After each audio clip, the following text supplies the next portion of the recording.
तुळजाभवानी मंदिरात स्वातंत्र्य दिनाचं औचित्य साधून अभिषेक आणि दर्शनासाठी येणाऱ्या भाविकांसाठी वृक्षप्रसाद योजना सुरू करण्यात आली आहे। अभिषेक पूजा करणाऱ्या भाविकांना देवीचा प्रसाद म्हणून एक रोप दिलं जाणार असून या रोपांचं संगोपन भक्तांकडून झाल्यास पर्यावरणाला मोठी मदत होणार आहे। भाविकांनी हा वृक्षप्रसाद स्वीकारून शक्य असलेल्या ठिकाणी त्याचे रोपण व संगोपन करावं असं आवाहन देखील मंदिर स्थानाच्या वतीनं करण्यात आलंय।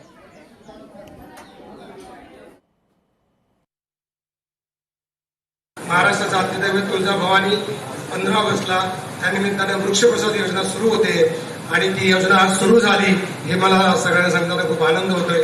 ही अतिशय ऐतिहासिक आणि चांगली घटना आहे। बुलेटिनच्या सुरुवातीला पाहूयात एक महत्त्वाची बातमी। घटस्फोट करणं ट्रस्टचं काम नाही, धर्मादाय उपायुक्तांचा महत्त्वपूर्ण निर्वाळा। मुस्लिम संस्थेची नोंदणी केली रद्द।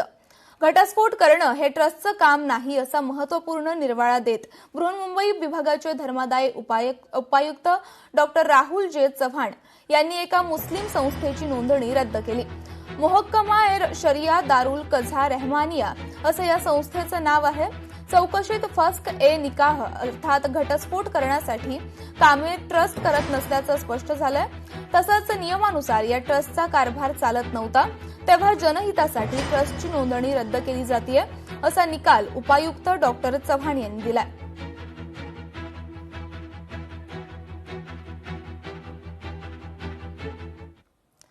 यानंतर पुढची बातमी। सातारा जिल्ह्यातील घाटपट्ट्यात पावसाची संततधार पाहायला मिळते। नवजा कोयना पाटण परिसरात पावसाच्या सरी पाहायला मिळत आहेत।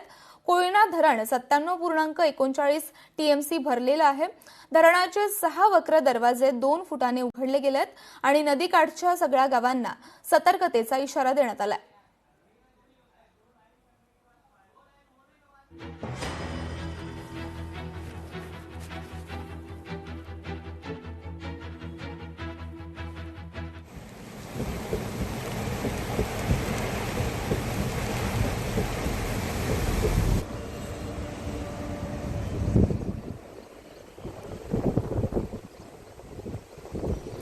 यानंतर पाहूयात पुढची बातमी।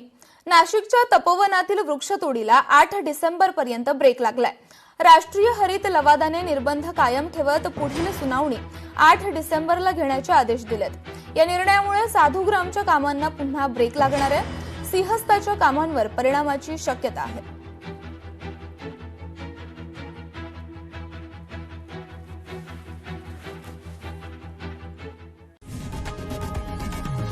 लोकशाही मराठी ऐका, पहा, जागरूक रहा।